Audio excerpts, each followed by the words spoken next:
Materialengpässe, globale Krisen. Die Lieferkette in der Elektronikfertigung steht unter Druck.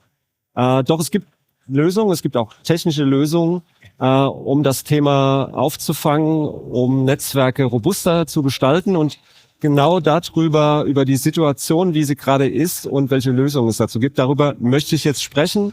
Und zwar, ich fange mal hier an, bei der Dame mit Stefanie Kölbel. Jetzt kommt eine lange Funktionsbeschreibung. Sie ist zum einen Vorstandsmitglied der COGD, also der Component Obsolescence Group. So. Genau. Und Director bei TQ Embedded und Head of Obsolescence Management und Component Engineering. Okay, jetzt ist schon die Hälfte der Zeit um. Also erstmal herzlich willkommen. Vielen Dank. Dann Olaf Römer, selbstständiger Berater und ich habe es vorhin schon gesagt, so Urgestein der Elektronikfertigung. Lang genug dabei, ja. Lang genug dabei. Sehr schön, auch herzlich willkommen. Dann Andreas Koch, Geschäftsführer der Firma Perceptron. Und Sebastian Schaal, Gründer und Geschäftsführer von Luminovo.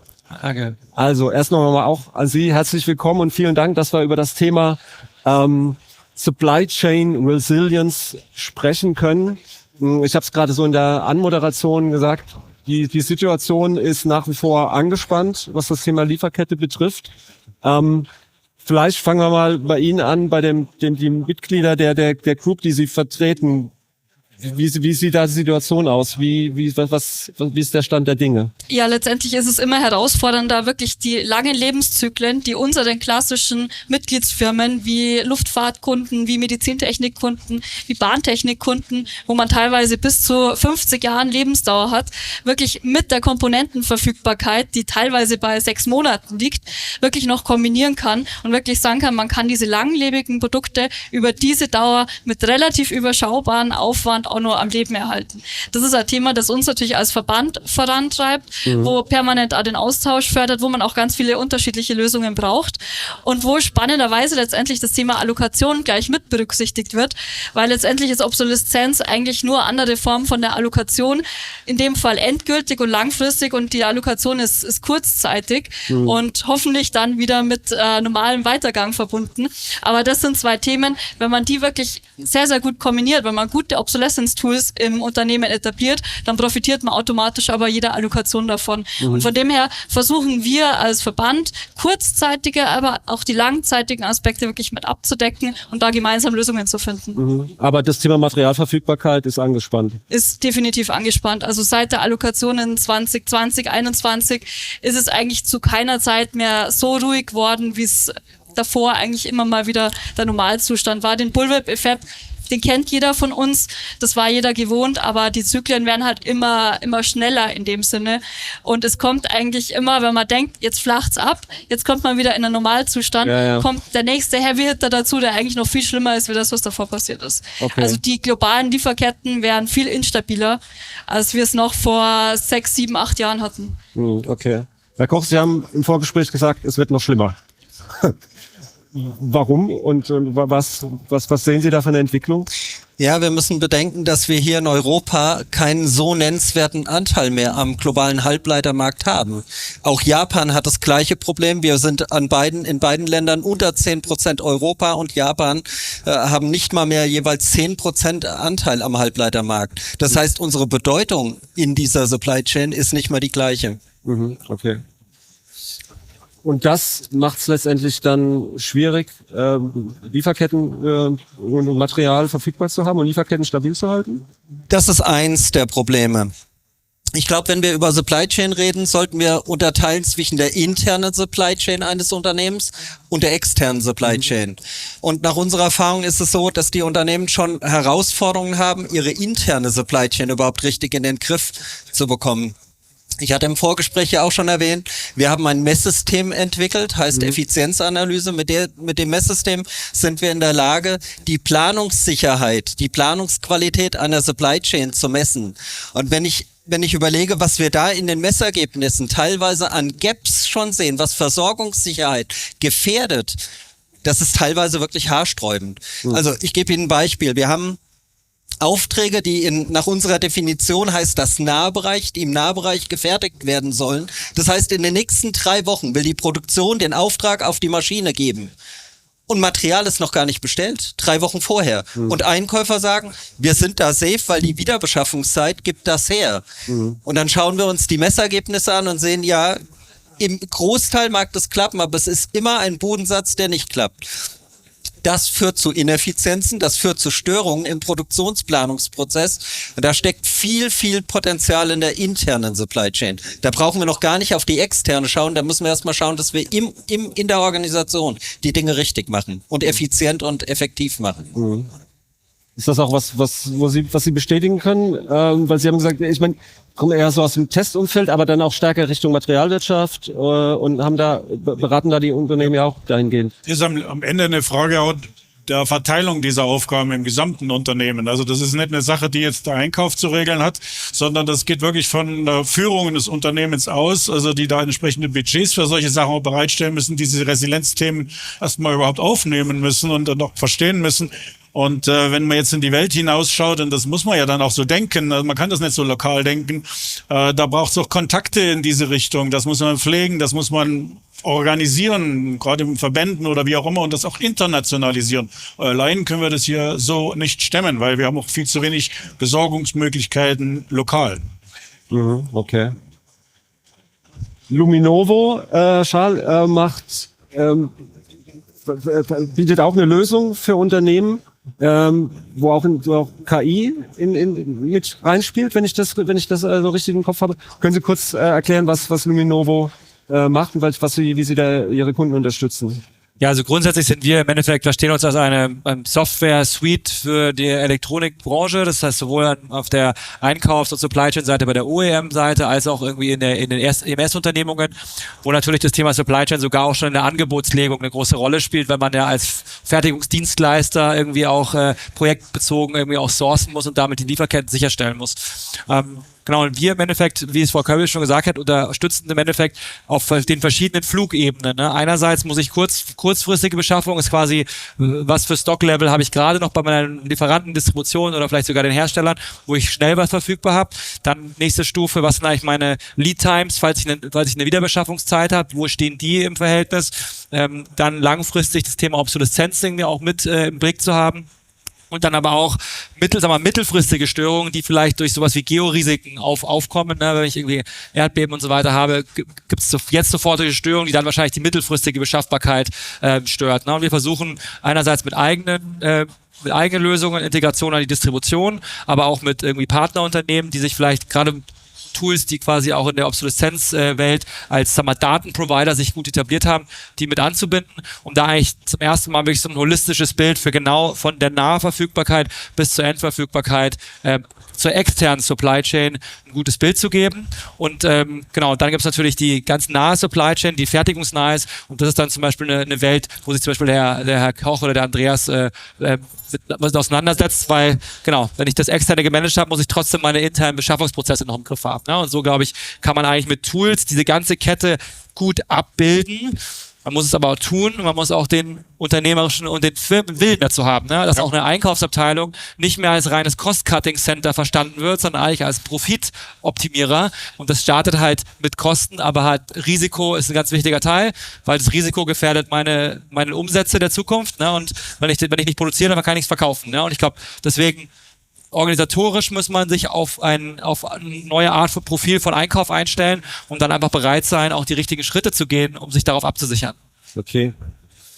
Und ist das so, dass Unternehmen sonst eher so Datensilos haben und eben nicht diesen Blick haben? Genau. Ist das so der Knackpunkt? Genau, also wenn wir auch das große Problem der Industrie quasi aufzeichnen, sagen wir einfach, das Paradox ist, man hat tolle connected Products, ne, verbundene Produkte, IoT etc., aber die Supply Chain und die Daten sind komplett disconnected, ja, unverbunden. Und das ist das Hauptproblem. Es ist ein Silo nach dem Silo, intern, Engineering, wenn es gibt, arbeitet nicht mit Einkauf etc. und dann extern, die arbeiten nicht mit dem. Und wir glauben, mit einem besseren Zusammenspiel von den Menschen und den Systemen könnte man deutlich mehr Transparenz schaffen und damit auch, ich meine, fehlende Transparenz führt zu Kontrollverlust und Kontrollverlust führt dann im schlimmen Fall zu Panik. Und ein Bullwhip-Effekt entsteht, weil ja, es gibt Krisen und da gibt sicher Auswirkungen, die unvermeidbar sind, aber eine Überreaktion führt dann oft zu vermeidbaren Allokationsproblemen. Ne? Es gibt ja auch viele Leute, die sagen, die Chipkrise war schon inflationär, wie sie war, weil die Leute eben sehr irrational ihre Einkaufsverhalten zu zeigen. Ne? Und deswegen ist das ganz klar unsere Meinung. Ganz kurz, was heißt denn irrationales Einkaufsverhalten, so ein Beispiel? Das heißt, einfach eine absolute Überbevorratung. Ne? Ja, okay. Die dann, und das schaukelt sich natürlich hoch. Ne? Der eine bestellt mehr, dann rutschen die hinter, dann gibt's auf einmal non-cancelable, non-refundable. Einmal die Leute beschaffen, hamstern. Und wir hatten das Problem ja in der EMS-Industrie sehr stark. Die Materialleger sind voll, Working Capital hat sich verdoppelt. Und das ist für Unternehmen mit einstelligen Profitmargen existenzbedrohend. Ne? Das heißt, eigentlich haben sich hier dann teilweise Broker und vielleicht auch teils die Distribution die Taschen voll gemacht, Preise getrieben, zum Kosten von, sag ich mal, den Firmen, die wirklich tiefe Wertschöpfung machen. Und das ist sowas, was mich persönlich dann immer auch frustriert. Aber ich denke, das darf es eigentlich in einer verbundenen und gut gemanagten Supply Chain, sollte es diese Leute, die Arbitrage-Opportunities nutzen, um sich die Taschen voll zu machen, nicht mehr geben. Und es gibt eine Kooperation zwischen Perceptron und Lumino, ne? Wie sieht die aus? Wie arbeitet ihr da zusammen? Ich würde zuerst Oder gerne gerne das noch, ergänzen, was Sebastian sagt, ist absolut richtig. Wir haben eine Supply Chain Optimierungssoftware entwickelt, mit der sind wir in der Lage, die komplexe interne Supply Chain auf 4 Seiten abzubilden. Wenn wir uns ERP-Systeme wie SAP anschauen und schauen, wie viele Module und wie viele Transaktionen SAP beinhaltet, ist es super komplex, aber das, was du gesagt hast, ist absolut richtig. Die Unternehmen arbeiten in Silos und diese Silos sind nicht miteinander verbunden. Und die führen auch dazu, dass die Unternehmen in der Supply Chain nicht mit einer optimalen Effektivität und Effizienz arbeiten.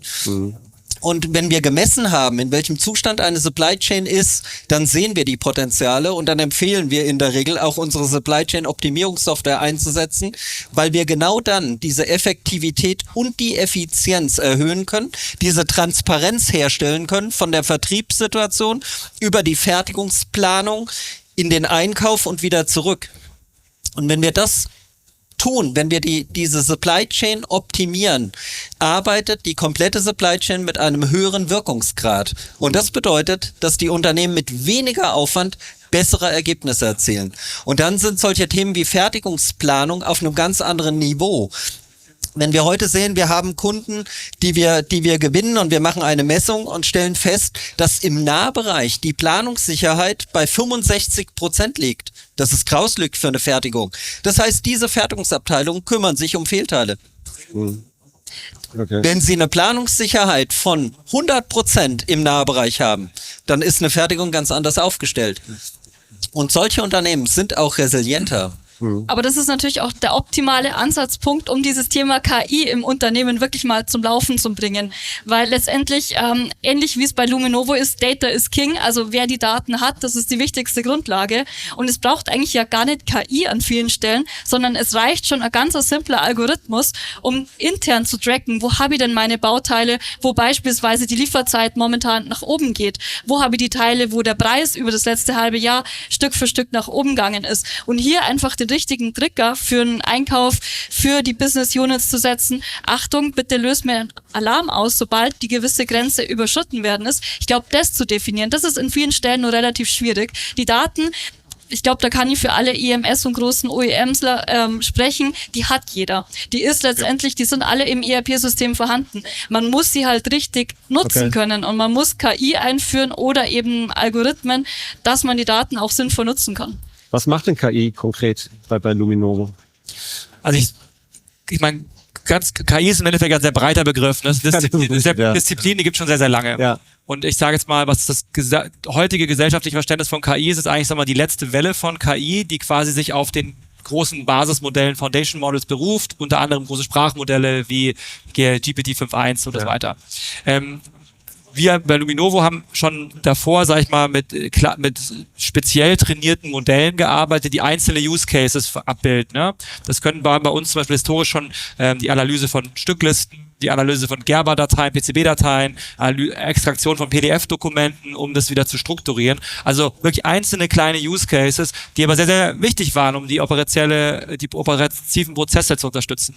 Ich glaube jetzt die großen Sprachmodelle haben im Endeffekt zwei spannende Vorteile. Das eine ist, man kann viele neue Use Cases, ohne dass man ein Modell sondertrainieren muss auf irgendeinen Use Case, einfach nur mit einer Instruktion kann man das Modell quasi hinbiegen, sodass es dann jetzt auf einmal ein PDF-Ausleser ist, ohne dass ich einen PDF-Ausleser-Algorithmus extra trainieren muss oder Modell extra trainieren muss. Das halt ermöglicht jetzt viele neue Use Cases. Unter anderem aber auch zum Beispiel dieses typische Chat-Thema, was wir eben haben, was im Endeffekt einfach eine neue Interaktionsfläche mit einem Tool ist. Ne? ChatGPT ist ja vor allem eine neue Art, mit Daten in freier Interaktion umzugehen.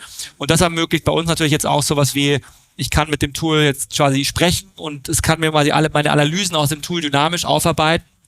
Ich kann potenziell auch Daten noch strukturierter auslesen. Ich kann vielleicht auch Verhandlungen unterstützt führen. Also man hat einfach eine neue Art und Weise, mit Tools auch umzugehen. Ne? Und das andere Thema mit diesen Sprachmodellen ist halt, und da geht es dann Schritt für Schritt mehr in das, was Stefanie auch meint, in mehr Automatisierung. Man kann Tools natürlich dann auch mehr für sich selber arbeiten lassen im Hintergrund. Ein Tool ist oft, klicke was und die Software macht was für mich.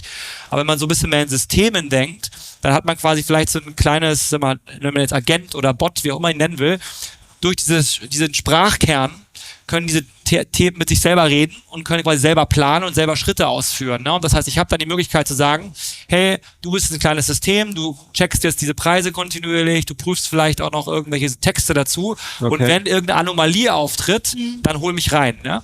Also man hat auf einmal eine Möglichkeit, so kleine Mini-Arbeiter irgendwie auf die Reise zu schicken und vielleicht die Supply Chain zu prüfen und proaktiver zu arbeiten, als man es sonst könnte, weil man müsste ja sonst vielleicht einen Werkstudenten hinsetzen, der jede 3 Stunden diese Daten, die man vielleicht hat, prüft, aber das macht natürlich niemand. Und das sind dann neue Chancen, die man hat. Ne? Also autonomere Bearbeitung von gewissen Schritten und damit einfach mehr Daten analysieren, hoffentlich mehr Insights zu generieren und damit proaktiver zu arbeiten. Ist das schon was man, so gerade so ein Halbbegriff KI-Agenten, geht das schon in die Richtung? Genau, also wenn man will, die Definition quasi von einem Agent ist quasi, dass man hat einerseits als Kern ein großes Sprachmodell meistens und man hat aber eben keine definierten Prozessschritte. Also mal ein KI-Workflow, wenn man so will, ist quasi ganz klare Prozessschritte und in jedem Knoten kann quasi ein kleines KI-Modell drin sitzen. Der KI-Agent hat im Endeffekt keine definierte Prozessschritt, sondern der hat im Endeffekt, so wenn man so will, das kleine Operating System ist auch ein kleines KI-Modell, das die Planungsschritte erstellt und einfach in einem Closed Loop läuft und hat im Endeffekt ein Endziel, zum Beispiel alarmiere mich, wenn die Supply Chain sich abnormal verhält, aber es kann quasi selber diese Checks und Schritte, die man macht, ihm stellen. Und das ist im Endeffekt dieses agentische Verhalten, dass ich mir selbst Planung, also man nennt es React, ich kann reasonen, über was ich tue, aber ich kann auch aktiv werden, Actions und auch Schritte machen. Das ist im Endeffekt so die Kerndefinition eines Agenten. Genau. Spannend.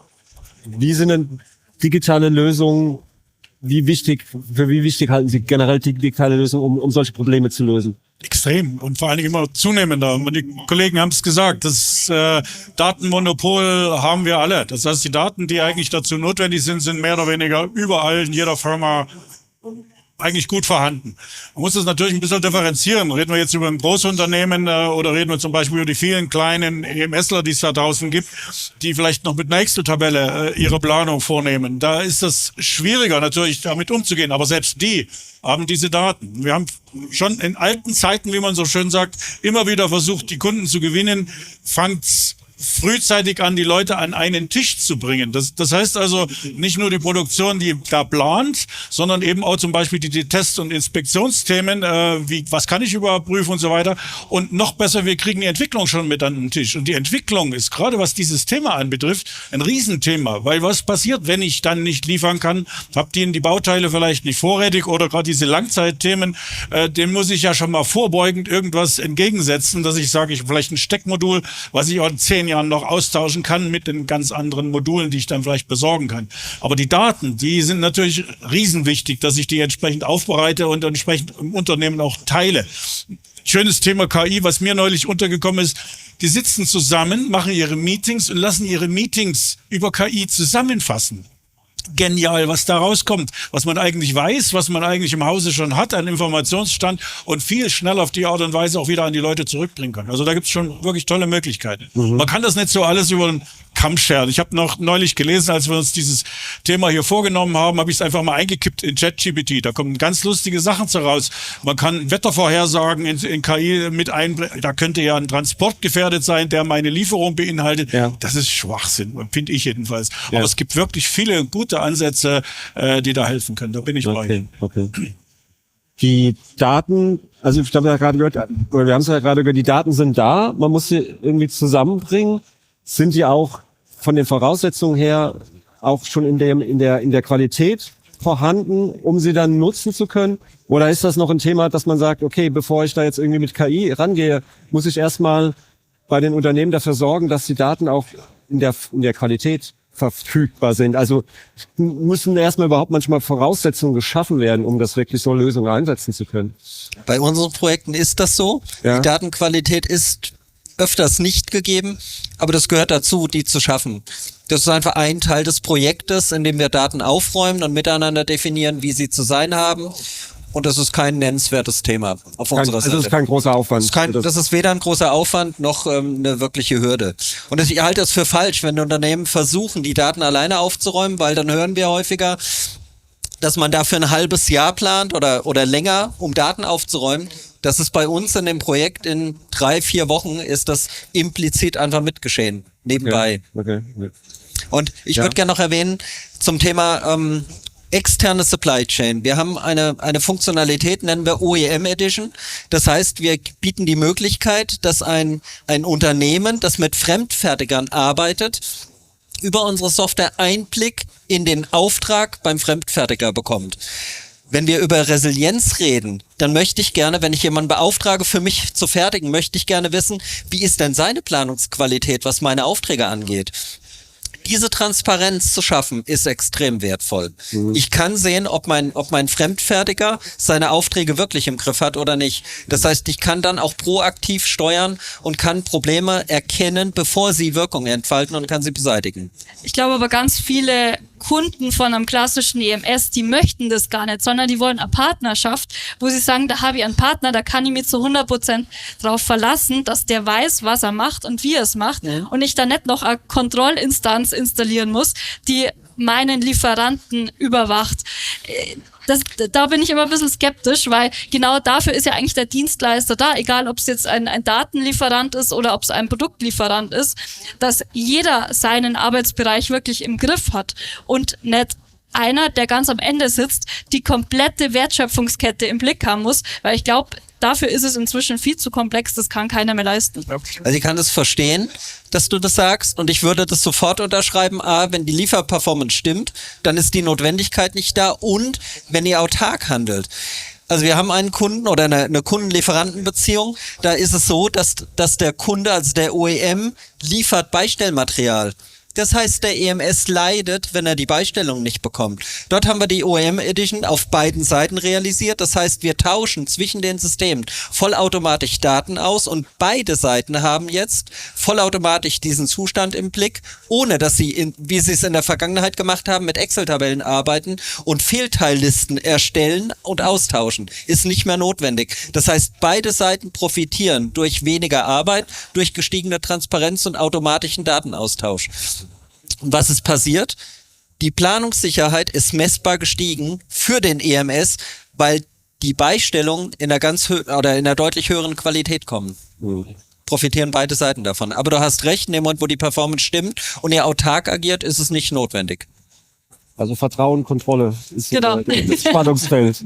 Okay. Ja. Eine Ergänzung zum Thema Daten finde ich noch ganz interessant. Ich glaube, es gibt ja 2 Problemfelder. Das eine ist einfach mal die interne Eingabe von meinen Daten und was auch immer in meinem ERP oder CRM-System ist einfach schlecht, ne? Und das heißt, da muss ich irgendwie normalisieren und aufräumen.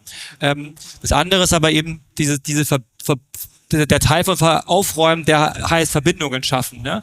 Bei Elektronik ist es ja so, wir beziehen halt aus einem Katalog, 2 Milliarden Katalog, ne, also 2 Milliarden Bauteilkatalog. Und ich glaube, und ganz oft ist es eben in den ERP-Systemen, hat man natürlich die führende Sachnummer, die ist die TQ-Nummer, wie auch immer, eine SAP-Nummer. Und dahinter hängen aber ja explizit in der Elektronik Bauteile mit Bauteilenbezeichnungen, mit genauen Order-Codes und so weiter. Und ich sehe das, also eine der Kernherausforderungen ist immer genau das. Das heißt einfach, das sind einfach Freitextfelder. Wenn man Glück hat, sind die einzelnen echten Materialnummern, die dahinter stehen, noch in Einzelfeldern aufgezeichnet. Meistens sind die aber in einem langen Textfeld. Man weiß gar nicht, ob hinter der Sachnummer eigentlich jetzt das Yageo oder das Murata-Bauteil steht.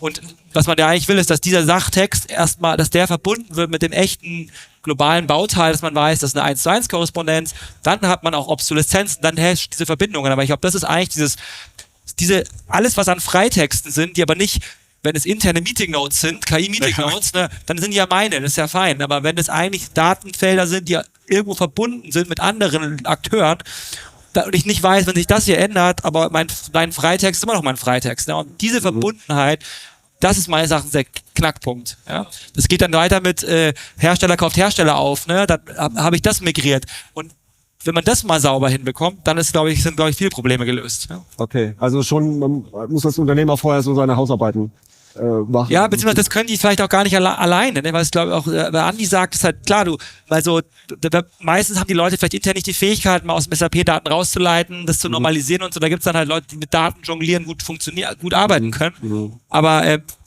auch so das andere nach extern verbinden, da braucht es halt irgendwie auch Tools oder Leute, die sich mit der Datenbank auseinandersetzen können, weil das können die Leute nicht im Silo. Ich kann niemanden einsperren ohne Internetzugang und sagen, validier mal all diese Bauteilnummern. Das funktioniert halt nicht. Ja? Auch da kann ich bestätigen, wir haben immer wieder die Situation, diese Artikelstämme sind historisch gewachsen. Klar. Die MPNs sind im Fließtext und wir haben in unserer Software eine Funktion, die heißt Verfügbarkeitsprüfung. Das heißt, der Kunde kann auf Knopfdruck sehen, bei welchem Distributor Ware liegt, frei verfügbar. Und es ist zunächst mal eine Hürde, weil diese MPN ja gar nicht separat vorhanden ist. Was Sebastian meint, ist, die MPN muss in einem separaten Feld stehen, damit wir sie identifizieren und verarbeiten können. Und die Aufbereitung dieser Artikelstämme, egal ob das 50 oder 70, 80.000 Artikel sind, ist eine Sache, die wir machen relativ schnell, weil wir die Methodik, die Systematik entwickelt haben, wie das geht. Und wir separieren dann die Daten, auch wenn der Kunde sie im ERP nicht separat verwalten kann, können wir über Zusatztabellen dann diesen Match hinkriegen zwischen IPN und MPN und ab da ist es operationalisierbar, ab da können wir damit rechnen. Aber letztendlich auch hier, Entschuldigung, kann KI mit unterstützen. Absolut. Also letztendlich, ob jetzt hier ein Punkt ist, ein Komma, ein Hashtag, das ist ja das Schöne. Die KI, die erkennt es, die kann es modifizieren, die kann letztendlich alle potenziell möglichen Alternativen konfigurieren und durchchecken. Und das erleichtert uns natürlich massiv das Leben, weil wir haben teilweise Komponenten, die sind 30 Jahre bei uns angelegt und die gibt's aber immer noch. Die sind teilweise immer noch im Einsatz und wir beschaffen die immer noch. Da gab's dann natürlich 5 Herstellerübernahmen, da hat sich der Punkt oder das Leerzeichen schon 5-mal verändert, aber man hat trotzdem die Möglichkeit per KI alle diese Alternativen immer nur zu überprüfen und zum Beispiel dann auch als Herstellerteilenummer im Bauch von einer übergeordneten Nummer zu speichern und dann für die Zukunft auch immer wieder nutzbar zu gestalten. Ich würde noch gerne auf ein Thema zu sprechen kommen, was natürlich auch immer so ein bisschen wie so der große rosa Elefant immer hier rumschwebt, ist natürlich auch das Thema Regulatorik. Ich glaube, das ist natürlich was natürlich da beschweren sich sehr viele Firmen drüber oder viele Firmen haben damit zu kämpfen. Eine Regulatorik, die sich auch immer wieder ändert. Gibt's da Ansätze, auch vielleicht über so einen datengetriebenen Ansatz, wo man sagt, okay, hat man wenigstens auch schon mal eine Basis, um auch dieses Thema Regulatorik anzugehen. Aber vielleicht erstmal kurz die Frage, wie groß ist denn der Druck tatsächlich durch die Regulatorik? Also jetzt aus Ihrer Sicht. Riesig. Ja. Also das ist eigentlich so das größte Damoklesschwert, das über uns steht, mit der Abhängigkeit von Taiwan, mit Taiwan-China-Konflikt. Aber letztendlich, das ist das, was uns in Europa eigentlich die Wirtschaftlichkeit immer mehr nimmt. Es wird immer mehr, anstatt dass man wirklich mal sagt, man baut Bürokratie ab und versucht, dass wir global wieder wettbewerbsfähiger sind, kommt eigentlich jedes Quartal nochmal irgendwas Neues Neues on top. Und das Problem ist halt immer, diese Regulatorik trifft den Letzten in der Lieferkette, der eigentlich die wenigsten Einflussmöglichkeiten hat und die wenigsten Daten okay, ich von den verstehe. Ursprungskomponenten, anstatt dass man wirklich sagt, man setzt mal was auf, was standardisiert wäre, was für den Komponentenhersteller dann wirklich auch verpflichtend wäre, global und nicht immer nur regionale Netze, die dann letztendlich den Vorteil, den wir in Europa haben, total hemmen. Die Unternehmen, mit denen Sie nicken schon, Ja. zustimmen? Kann man nur zustimmen. Also das glaube ich, die Thematik, die ja auch gerade sagen wir, der Politik recht hochgeschoben wird, und da einfach Abbau der Bürokratie heißt, wie man so schön sagt, wenn es nur das wäre, das ist in uns allen drin, in vielen Regularien. Sie können einen Handyvertrag abschließen wollen, Sie kommen nicht mal an den Vertragsgeber heran. Also das ist schon komplex für ein Unternehmen, wenn Sie da 10 Stück bräuchten, dass jemand den ganzen Tag oder 2 nur beschäftigt. Und genauso ist es mit dem Ausfüllen von bestimmten Bedürfnissen, von irgendwelchen Katalogen, die gerade für kleine Firmen nicht mehr schaffbar sind. Sie haben das Personal für sowas überhaupt nicht, müssen es aber tun. Andererseits können Sie auch Großunternehmen nicht mehr versorgen. Und jetzt kann es durchaus sein, dass eine Firma mit 20, 30 Leuten durchaus Lieferant für einen großen automotiven Hersteller ist, der das natürlich abfordert, seine Portale dazu zur Verfügung stellt. Sie kommen ja nicht mehr hinterher. Das ist so viel Aufwand geworden, diese Dinge alle einzupflegen. Und es sind auch Sachen dabei, die absolut unnötig sind und die vielleicht zum Beispiel im Geschäft mit Amerika automatisiert auf Sie zukommen, ob Sie das brauchen oder nicht. Es wird einfach ein Häkchen für Ja gesetzt und Sie müssen die Papiere liefern, sonst kommt man da nicht weiter. Und das ist wirklich eine Riesenhürde, glaube ich, auf jeden Fall. Da muss was passieren. Mal abgesehen davon, ob wir jetzt darauf warten, dass von politischer Seite was passiert oder nicht, habe ich jetzt vielleicht durch solche datengetriebenen Lösungen da eine Möglichkeit, da auch in einer gewissen Weise besser darauf reagieren zu können oder damit mit diesen regulatorischen Anforderungen umgehen zu können? Ja, also ich denke, wie gesagt, ich meine, schön wäre es eigentlich, wenn die Regulatorik die eingeführt hat, ganz klar so der, sag mal, Trade-off zwischen Nutzen und quasi Kosten irgendwie mal sinnvoll aufgebaut wird. Ich habe, das ist, glaube ich, was du sagst, ist so, dass manchmal ist, glaube ich, der Nutzen-Kosten-Faktor nicht wirklich gut durchgerechnet. Und wenn man dann sagt, man will dieses einführen, die Regulatorik, dann vielleicht auch mal von Anfang an mitdenken, wie kann man das dann so schon vorbereitend umsetzen, dass es vielleicht den Unternehmen nicht komplett auf die Füße fällt und einfach fünf neue Mitarbeiter eingestellt werden müssen, um der Compliance nachzukommen. Ja? Und genau, ich glaube, auch wieder hier, Tools können da eine sehr gute Brücke sein. Ich meine, Stefan, diese COGD macht ja auch Compliance und Obsolescence. Das heißt, oft bei den Elektronikbauteilen, das ist ja sind diese Datenbanken eben auch schon, die sich damit beschäftigen, um auch diese ganzen Compliance, quasi diese Karotte, die immer weiterfährt, und dann gibt es wieder neue REACH-Verordnungen, neue Substanzen, da nachzuziehen und die dann auch irgendwie auszuweisen. Kostet natürlich auch irgendwie irgendwas Geld, aber dann hat man zumindest das abgedeckt. Ne? Und ich glaube, eine gute Datenlieferanten zu haben, idealerweise auch hier schon eine engere Abstimmung mit den Herstellern, dass dieses Ausweisen vielleicht auch sofort erfolgt, dass man da nicht irgendwie wieder Leute in Indien haben muss, die Datenblätter abtippen. Das würde was passiert, ja. Und das wäre an sich schön, wenn man da diese Kette von, okay, was brauchen wir als Regulatorik, hier vielleicht Bescheid geben, kannst du das als irgendwie XML, was auch mal digital zur Verfügung stellen, damit das auch eingelesen werden kann. Diese Brücke denken, bevor man irgendwie das Damoklesschwert fallen lässt. Das ist sinnvoll. Und natürlich kann aber dann auch, selbst wenn es dann leider unstrukturiertes Datengut ist, kann man natürlich mit Tools auch helfen. Ne? Das heißt, im Supplier Onboarding einfache Tools, wo Dokumente reingekippt werden können vom Lieferanten, Sachen werden ausgelesen und diese administrative Hürde wird abgebaut oder eben gute Datenbanken integrieren. Das kommt wieder zusammen, Daten verbinden und manuelle Prozessschritte, die dann vielleicht doch noch nötig sind, möglichst gut zu automatisieren. Und ich glaube, dann kann man der Sache vielleicht Herr werden, aber idealerweise hat man das vorher schon mitgedacht. Wir sollten vielleicht auch überlegen, mit welchen Maßnahmen wir global überhaupt einen Effekt erzielen. Aber wir versuchen hier in Europa Dinge perfekt zu machen, aber ignorieren, dass die Welt drumherum anders tickt. Wir schwächen uns. Wir sind nicht mehr wettbewerbsfähig, wir können nicht mehr schnell genug agieren, weil die Regulatorien uns erdrücken. Aber was ist der Effekt global? Ich glaube, wir sind uns einig, CO2-Ausstoß sollte reduziert werden. Aber wenn wir in Europa aufhören zu existieren, hat das global jetzt nicht wirklich einen Rieseneffekt. Also sollte man aus der europäischen Sicht vielleicht erstmal versuchen, globale Einigkeit zu erzielen, was wirklich Sinn macht. Und wenn alle an einem Strang ziehen, dann ist es okay und dann erzielt es auch eine Wirkung. Aber wenn wir in Europa versuchen, die Welt zu retten, wird das nicht gelingen. Die Frage ist nur, ob man so lange warten kann, bis man global irgendwie eine Strategie hat. Das ist wahrscheinlich fast die Quadratur des Kreises, oder? Traurig, dass wir es nicht haben. Sehr, sehr traurig. Ja. Aber wir werden es trotzdem nicht retten. So schlimm das ist. Ja. Es macht natürlich überall die Impulse. Und die Impulse müssten halt einfach global gesetzt werden und halt nicht nur aus Europa. Das stimmt, ja.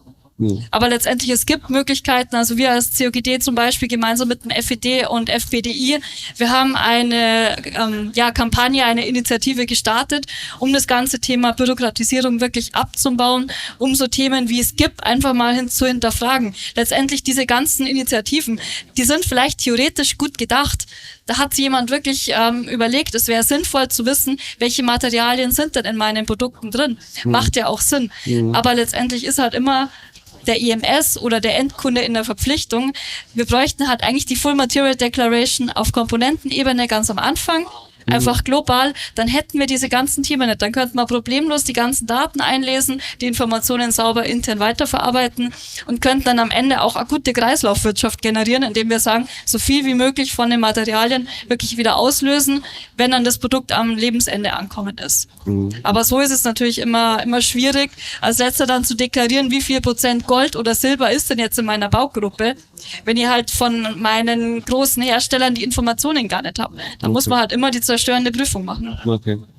Was glauben Sie, wenn wir jetzt mal so einen kurzen, es ist ja im Moment, die Entwicklungen sind ja alle so schnell, deswegen ist es ganz schwierig, so in die Zukunft zu schauen, aber wenn wir uns mal das Produktonika-Intervall vornehmen, also 2 Jahre, was glauben Sie, wird sich dieses Thema in den kommenden 2 Jahren entwickeln?